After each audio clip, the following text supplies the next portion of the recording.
Former President Trump pleading not guilty in Manhattan yesterday after being charged with 34 felony counts of falsifying business records. The former president spoke at Mar-a-Lago last night when he returned. Who would have thought they can't beat us at the ballot box, so they try and beat us through the law. We are now a failing nation.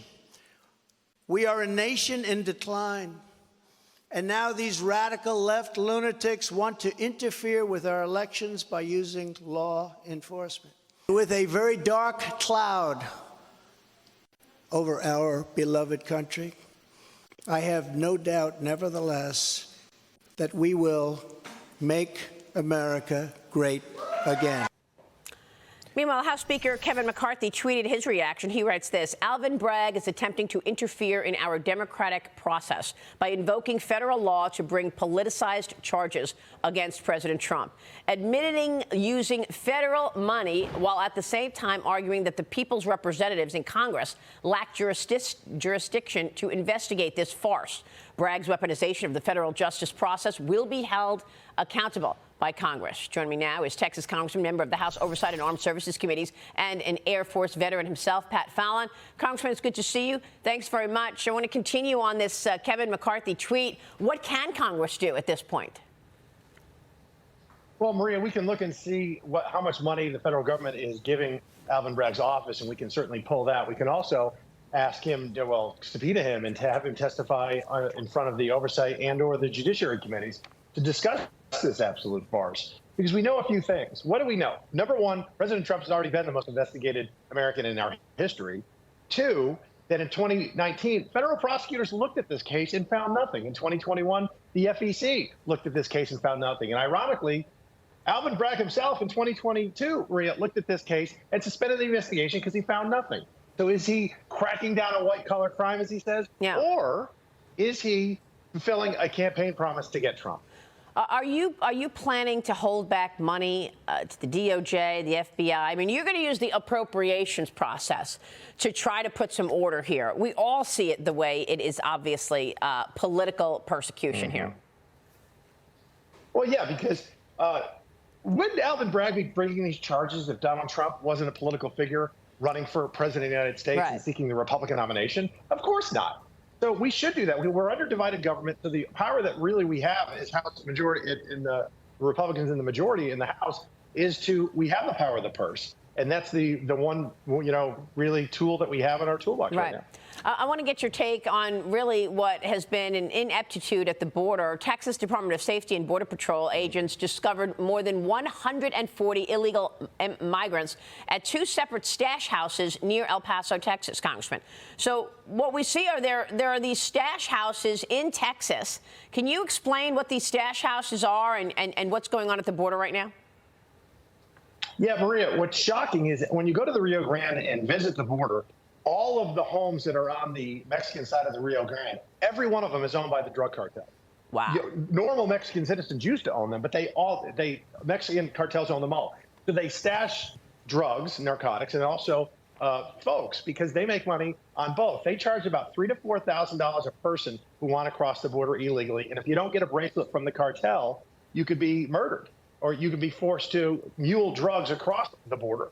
So it's absolute chaos. Joe Biden, Maria, we had never had a month in our history with 200,000 illegal border crossings. Under Joe Biden, we had 10 months in a row. It's absolute chaos, and that's why I filed articles of impeachment on Alejandro Mayorkas at the beginning of this year. So how does that play out in terms of an impeachment? Well, there's committees of jurisdiction, joint jurisdiction, the Judiciary Committee, Homeland Security, and the Oversight Committee. I've talked to Chairman Comer on Oversight. I hope to have a hearing, report it favorably to the House, and we should have a vote on it, I would hope, this year. It's just incredible. And by the way, Alejandro Mayorkas said that he has no idea what the wristbands are, which was pretty incredible not to know. Anybody who's been through the border knows what those wristbands are. But all of this in the face of influence peddling in plain sight. House Oversight Committee Chairman James Comer says that the testimony of President Biden's former assistant, Kathy Chung, on the classified documents issue undermines the White House's narrative. President Trump commenting on the president's document scandal last night. Here's what he said. Watch this. Joe Biden took massive amounts more documents. even removed many boxes to Chinatown. Perhaps most importantly, he has 1,850 boxes in Delaware, which he is refusing to give up. But isn't that real obstruction? He comes under the very criminal Federal Records Act, unfortunately for him, but it's not going to matter because they don't follow the law. He had classified documents that he took while he was a senator, which is absolutely inexcusable. I mean, how do you take classified documents as a senator? I guess you got to stuff them in your jacket or something, right? Because you have to walk out and sign that you are leaving empty-handed in the skiff. When we go to a skiff, you know, I've been to them plenty of times. You go in there with nothing and you leave with nothing. Right. You go and review the classified documents. I don't want anything. I barely want to touch the documents itself, but I'm in the skiff. So how they magically make it out of there, I don't know why Joe Biden's not following security protocols. They found classified documents in 3 different places in Washington, and as President Trump just said, in Chinatown of all places. And Kathy Chung was referred to Joe Biden by none other than, believe it or not, stranger than fiction, Hunter Biden. Yeah.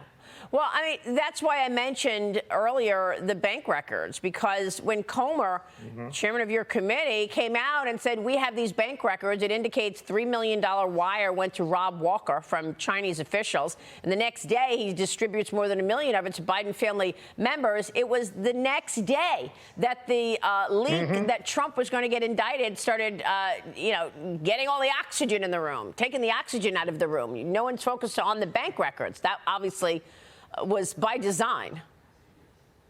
Yeah, and we thought that there were maybe as many as 150 suspicious activity reports. Now we're discovering that it could be as many as 250. And when we get back to Washington, I'm going to review them myself personally. We can't take any pictures or, of course, take any documents with us, but we can review them. And when I review them, I'd love to come back and discuss things with you because there's a treasure trove waiting there to be discovered. So you can have access to you're telling me it could be 250 suspicious activity reports, and you're going to have access to that? Because wasn't one of the first things Biden did when he walked into the White House is cut off your access to the SARS, the suspicious activity reports? That's exactly what happened. And traditionally and by precedent, Congress has had access to any SAR that they request. But it has taken us 27 months to get this access. And now we finally have it because we have subpoena power. Let's be really honest. If we didn't, we wouldn't have the access. Wow. Congressman, thank you. We'll be watching your work. Please come back soon after you're indicating what you're indicating about that 250 SARs. Pat Fallon joining us. Stay with us. We'll be right back.